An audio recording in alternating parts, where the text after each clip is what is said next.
All right, guys, we got a super exciting one here for you. We're talking NFL free agency, the new faces, new places. We got so much going on and so much to unpack here. And the fantasy impact regarding that, from Tony Pollard to Jimmy G to Aaron Rodgers to Madison to Miles Sanders. Everybody's on the move, and there's so much to unpack. We're going to dive into that right here, right now. Got a very special guest on, and he's become more of a regular now because he's a mathematician. He's a statistician. He knows his stuff. He's very passionate about fantasy football. We got Jimmy Maverick. Jimmy, are you ready to dive in and unpack all of this, all the free agency moves right now? I'm going to try, man. My head is swimming after yesterday with all the changes that happened. So I'm just trying to keep my head above water with all these moves that have happened. It's crazy week, crazy.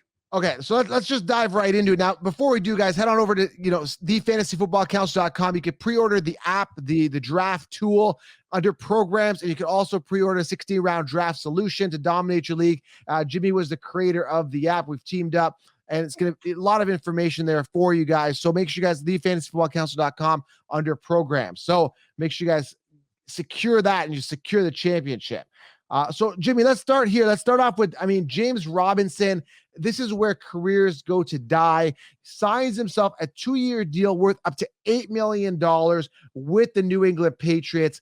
It's over. It's a committee for him now, right? James Robinson, done. Yeah, I got to say, I'm really disappointed about hearing that because I was thinking Ramadre was going to be the workhorse, and now it is going to be a shared backfield. I think Robinson will be better this year. He'll be 2 years removed from that Achilles injury that he had. So he should be better. But yeah, you're talking a committee now. And it just, what I've always said with Patriots running backs is if I can get them after pick 100, I'm totally fine with taking a chance on him. But otherwise, I'm not going to touch him. I'm staying away.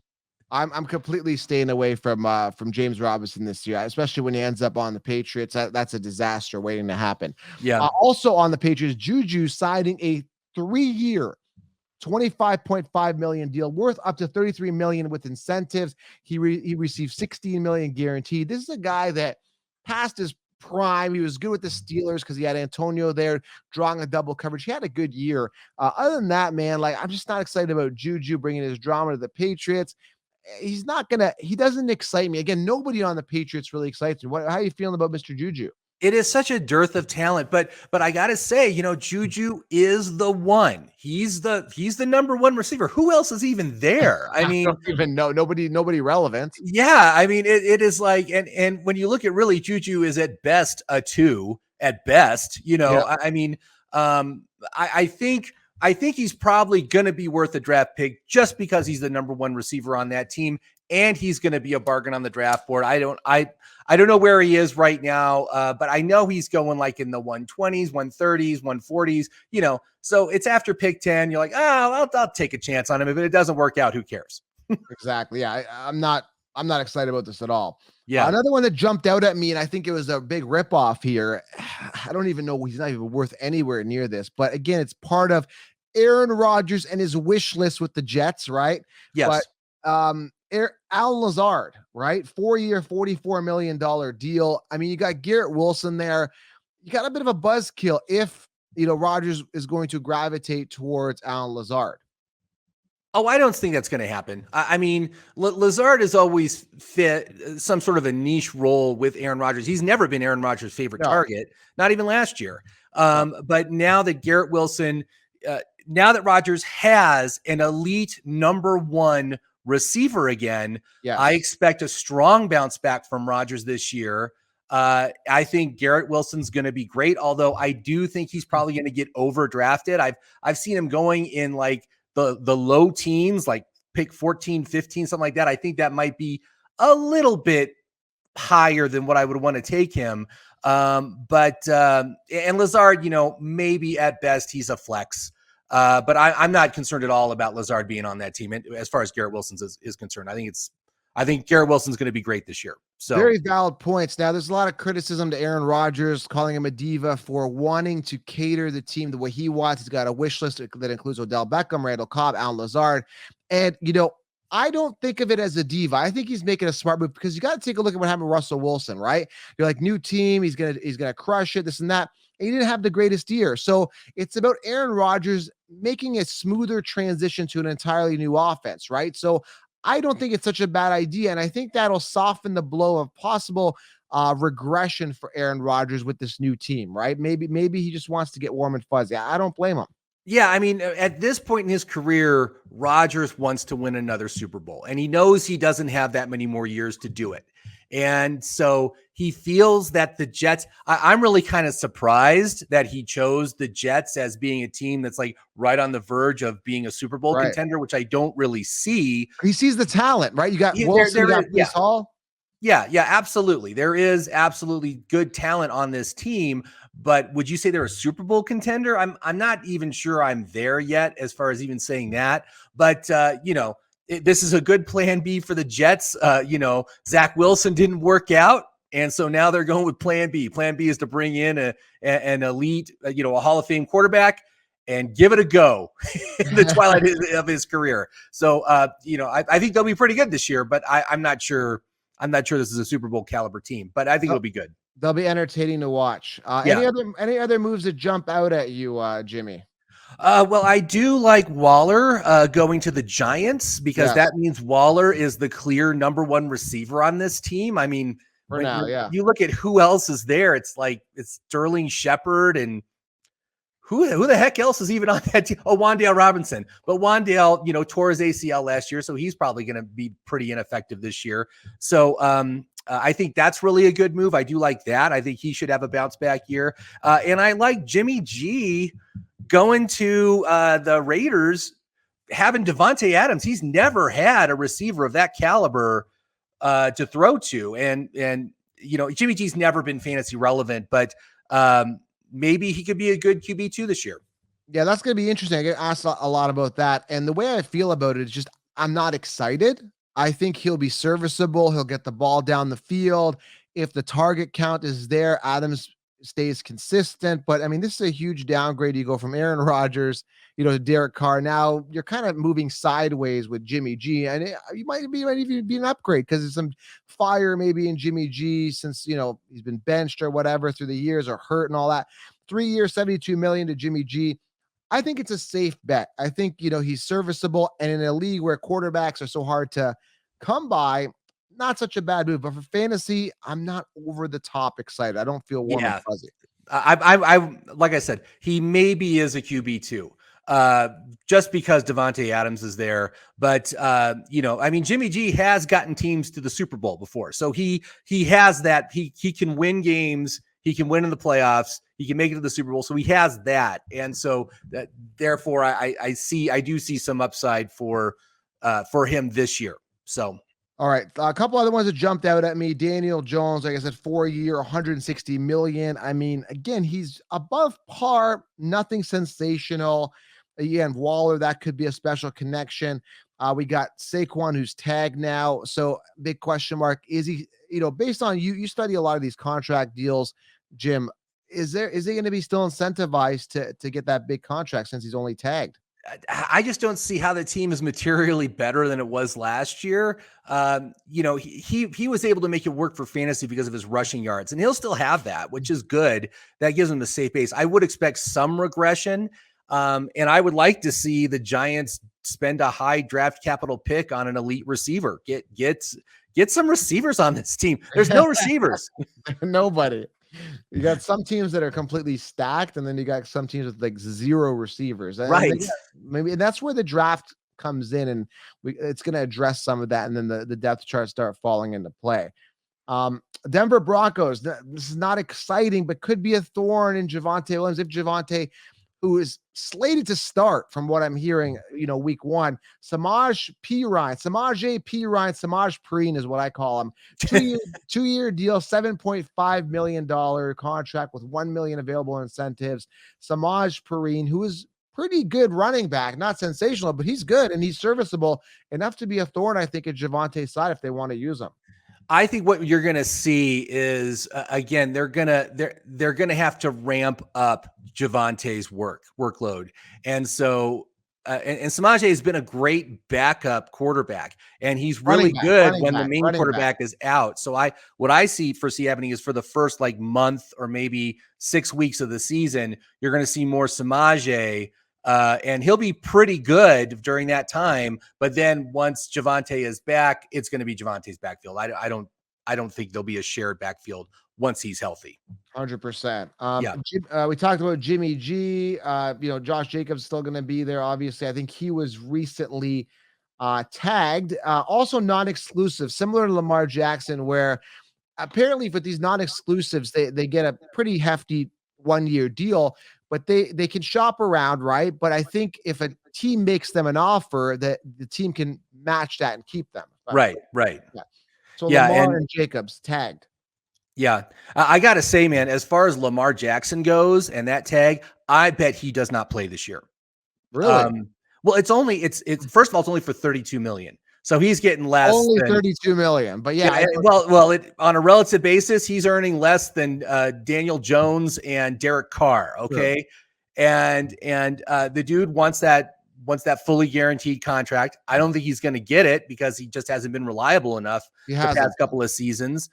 So I think he's just going to sit out. I think he's going to sit out this year, which really makes the Ravens a high risk proposition. You know, when you think about who's I don't even know who the backup quarterback is there. Is it Hunt? I want to say Huntley. I'm not sure. It's PJ Walker or something like that. Don't quote me. I don't look at too much. I don't know, but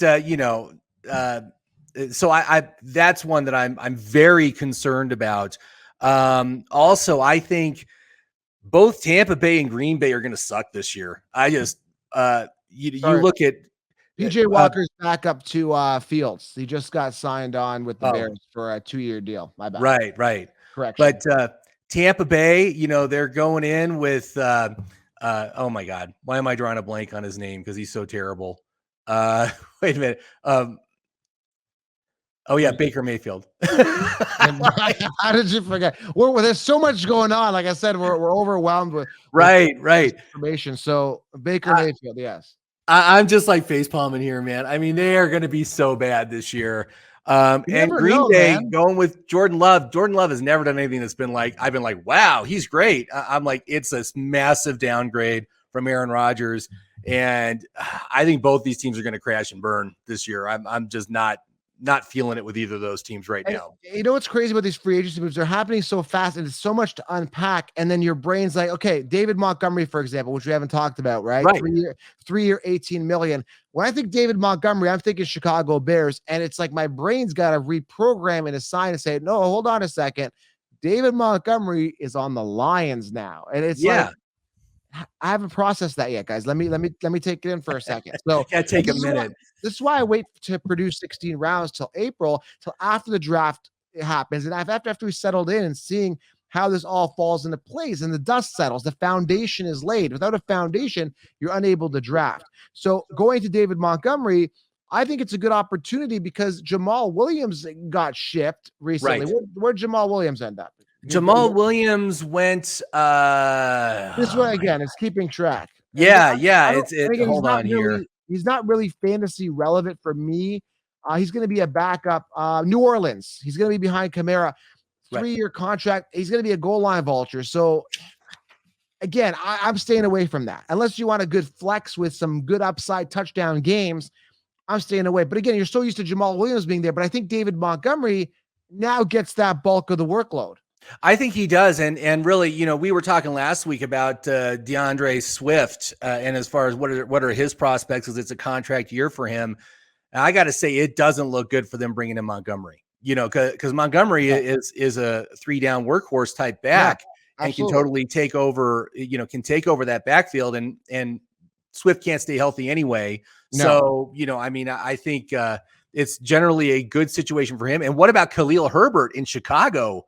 Yeah. Big upgrade for him, man. I mean, I'm like, is there anybody else there? I mean, I pumped the brakes because there is a Jan Robinson lingering. And again, he could be on the Chargers. Like, we don't know where. Again, I think a lot of these guys are making room for potential Jan Robinson or other running backs coming out of the draft here. So, yeah, again, I don't get excited about these guys, right? Because you think this guy's primed. Oh, in comes a rookie and takes that spot. We see it every single year. So I don't get excited. Except Pollard right now. On paper, he's got tagged. Pollard should be the starter, but they might be considering Bijan Robinson. So we don't really know. Yeah, we'll have to see what happens in the draft. But, they are paying Tony Pollard $10 million this year. That to me speaks like that's the starter, and maybe they'll spend, maybe they'll go and get a day 3 running back to back him up. But I think they're pretty much paying him to be the starter. He's been very effective. He's been an extremely effective running back over the past few years. So I can see why they want to continue that. Is there anyone we're excited about? I mean, Montgomery has some upside. Other than that, I'm not really excited about any of these guys. We got Rashad Penny, 1 year, $1.35 million deal. Rashad Penny going to the Eagles now, and Miles Sanders off to the Panthers. So again, it's just, getting your brain wrapped around that Rashad Penny's not going to stay healthy. How many games do you under 5 games? Do you think Rashad Penny goes over under 5 games? Oh, that's a tough line right there. If you said 6 games, I'd take the under. He has. It's so funny. I'm just watching I watch a lot of football and analysis, and people are so excited about Rashad Penny. They're like, look at how great he is when he plays. I'm like, yeah, that's the problem. He doesn't play that much. No, he doesn't. I can go out there and look good for about 30 seconds, and then I'm done. Right. Cardio-wise, anyway. Yeah. The dude has never been able to stay healthy his entire career, and now somehow in year 6, he's going to be great on the Eagles. And I'm. The Eagles have run committee their whole time. I believe they re-signed Boston Scott, so he's back. Kenneth Gainwell's still there. So it's still a total committee backfield. Plus you got, you've got the quarterback who's going to run in a bunch of touchdowns. Hurts. Yeah. So, that's going to take away any upside. Even if he was able to play, he's not going to be the goal line guy. It's going to be Hurts that's the goal line guy. So, not a situation that I am at all interested in. Are we missing anybody here? DJ Moore to the Bears. I mean, that's a wide receiver committee. Mooney should have been the one. He wasn't. We got a quarterback that runs a lot, so I'm not seeing a ton of volume. DJ Moore, and DJ Moore was never great to begin with, but I feel that a lot of people are going to spend high draft capital on DJ Moore and be very upset this year. I really feel that. What do you think on DJ? It seems like that happens every year, but looking at what do you need to do to win a Super Bowl? You draft yourself a franchise quarterback. Chicago has definitely signaled now that Fields is their quarterback. They are going with him. They're going to run with him. I never really felt Mooney was a 1. And so now maybe Mooney's in a better situation being the 2. DJ Moore, clearly a 1 there. We'll see if they can increase the passing volume on this team. That was the thing that was the worst. I mean, they passed I believe they were the lowest passing team in the league last year. And they definitely need to increase that. And if they can, there is some upside there, but it seems like DJ Moore is always overdrafted. Every single year he gets overdrafted, and every single year he just disappoints. So I don't know. So just to recap here, let's go over this. James Robinson, not excited. Alan Lazard, not excited. Lamar Jackson may sit. There's going to be some drama there. Samaj Perine, not excited. Jimmy G, safe. And just dive in if you disagree completely with me here. Jimmy G, safe. Devontae Adams, I think it kind of limits his ceiling. What do you think on that one? It's probably it's a little bit of a downgrade just because we've never seen Jimmy G really support an elite wide receiver 1. But then again, he's never played with an elite wide receiver 1. So, maybe it's just because he hasn't been in that situation, and now he is. And hopefully they develop a good connection, a good chemistry, and they trust each other. And I think Devontae Adams will probably be fine. Pollard tag. I don't know. I think he's going to have company from the draft. Just a gut feeling here. Daniel Jones, again, safe, slow and steady. Could be a good connection with Waller. Rashad Penny doesn't excite me. I don't think he'll stay on the field. DJ Moore, a bit of a committee. David Montgomery could be some upside if he gets the volume there. Madison, 4 million, 2-year deal. Again, they're just keeping him as a backup. Miles Sanders to the Panthers. That's interesting. Does he have that type of McCaffrey role? That's a big question from years ago. Yeah, again, it seems like a committee because as far as I know, Chuba Hubbard and Deonta Foreman are still on that team. They're going, obviously, they took the number 1 pick. They're taking a rookie quarterback. It's not a workhorse situation here. I don't see a workhorse situation, so I'm out. I'm gonna let it be. I actually like Derek Carr to the States from a fantasy perspective because Chris Olave's value skyrockets. Although they did re-sign Michael Thomas to a 1-year, $10 million deal. Michael Thomas is done. Yeah, I'm not worried at all. I don't know. Thomas kind of annoyed. I don't think he'll stay healthy anyway. It's good. It's Olave's show. It's Olave's, Yeah, I mean, it's one of those situations where, I mean, we have not seen any evidence at all that Michael Thomas can stay on the field in 3 seasons now. Has it been 3 seasons? Something like that. Yeah, and I have no faith that he can stay on the field. Olave, clear number 1 there. I do like that upside because Carr can do it. And as far as running backs go, again, I do kind of like Samaje Perine and I do kind of like Jamal Williams just because of the fact that they, when it comes to Alvin Kamara might be suspended. There's a good chance he's going to be suspended. Yeah. And in those cases where you've got injured running back coming back from a MCL tear and you got a suspended quarterback on the other team, these guys can be the guys that fill the gap at the beginning of the season and can get you some really good fantasy points early. And they're not going to be expensive either. So I would probably be willing to take a chance on one of them just because of that, because they offer that. Yeah. Are we missing anything here? I mean, there's, obviously backup signings like Kyle Allen signing with the Bills, Mike White signing with Miami, 2-year deal. I mean, there's a ton of different moves that, I just don't think they're, worth mentioning as much, but I think we covered the bulk of it, really. I think we got the bulk of it for right now. We'll see what happens in the next few days, but those are the names that you need to be concerned with. Most of these other names aren't even going to be in the top 250 as far as the draft list goes, so you don't even need to worry about it.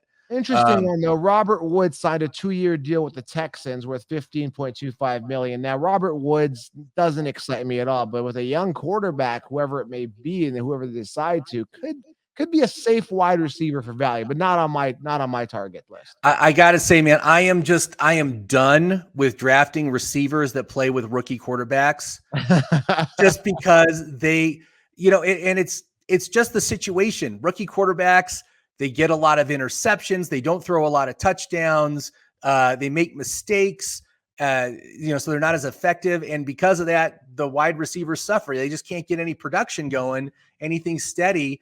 And occasionally a player like Justin Herbert comes out and does great his rookie season, but more often than not, it's just terrible. It's they just can't produce for fantasy. And so I'm just like, not even interested. Perfect example, Kenny Pickett last year. I mean, when he was out, he was average. And then you had, Trevor Lawrence taking a year or 2 to get settled in, finally in the groove now. So yeah, it takes a while to get integrated, no matter how good you are. And we saw how good Trevor Lawrence was coming out of college. So right. And he was terrible his rookie year, recovered very nicely in his sophomore year. And I think we've got a boom situation, a year 3 boom with that talent around him. Yeah, Trevor Lawrence is a guy who I really like. And I like that offense. I think that offense is going to be great. It's exciting. So there you go, guys. We've unpacked most of the free agency moves, guys. Drop a comment below. Who do you like? Who's got, real good fantasy relevance? Love to get your feedback here if you're listening on YouTube. If you're in the car, head on over to YouTube, watch the video, leave a comment, and subscribe, thumbs up. All right, guys? Make sure you guys get the 16-round draft solution at thefantasyfootballcouncil.com. Also linked it below here on YouTube. And Jim, man, thanks for coming on. We'll see you. We'll come on again next week. Yeah, that sounds good. Great, Counselor. I'm excited to see what happens in the last few days here. Let's see some more exciting moves. All right, brother. We'll talk soon. We're out, guys. All right.